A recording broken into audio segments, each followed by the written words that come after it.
Your builder ghosted you. Breaking. Your Uganda builder just sent you a text. Madam, I have gone to the village and your money is gone. I'm Engineer Abdurrahim Mohammed. Don't worry, today I will show you how to find a reliable contractors in Africa. The ones who actually finish the house and don't vanish like an Egyptian Wi-Fi when you need it the most. We are covering Tanzania, Morocco, Uganda, Namibia, Senegal and Egypt because your dream home shouldn't turn into a true crime documentary. Why this matters? A good contractor equals your house gets built. A bad one equals bad therapy sessions for life. In Tanzania, delay means waiting 3 months for 1 truck of sand. In Namibia, lazy builders turn your site into Namib desert, just sand and sadness. In Egypt, if your contractor says, Inshallah, we finish next week, start praying. But don't panic. Follow these steps and dodge the scammers. Step 1. Real reviews or fake news. Rule 1. Don't trust online reviews. In Morocco, builders will show you palace in Spain and swear they built it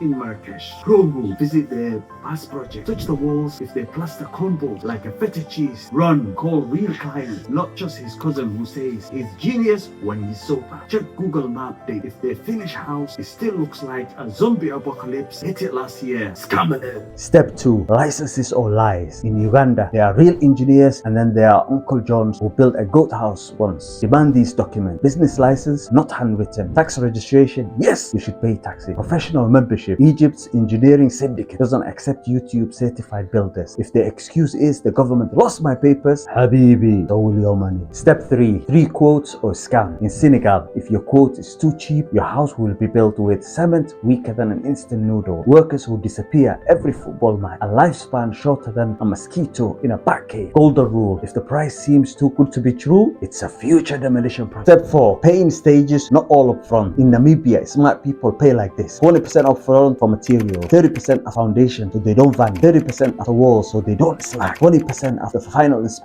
so they actually finish. Pro tip, keep receipts. If the supplier says, I never sold you this cement, whip out the paper like a courtyard drama. Step 5. Suppliers, trust or trash. In Tanzania, some suppliers sell air-filled cement, same bag, half the weight. Avoid scams by buying from authorized dealers only. When weighing deliveries, if your suppliers say, this scale is old, say, so is my patience. Never accept night deliveries unless you enjoy counting missing bricks at sunrise. Step 6. Contracts or chaos. In Egypt, if it's not written, it doesn't exist. Your contract must have exact work. No, I thought you wanted a rule. Deadline with penalties for delay. Payment terms. No advance for my sister's wedding. Excuses. Remember, a gentleman's agreement works until the gentleman disappears. Build smart, not stress. Quick recap. Check real reviews, not your auntie's fake 5-star. Verify license, no napkin permit. Get 3 quotes. Too cheap equals future tears. Pay in stages, not all up front. Use trusted suppliers. Weigh that cement. Write it down. Handshakes won't save you. Like if you've ever been scammed by a builder. Subscribe for more African building hacks. Comment your country. Who should we cover next? Build smart, build happy, and for God's sake, hide your cement.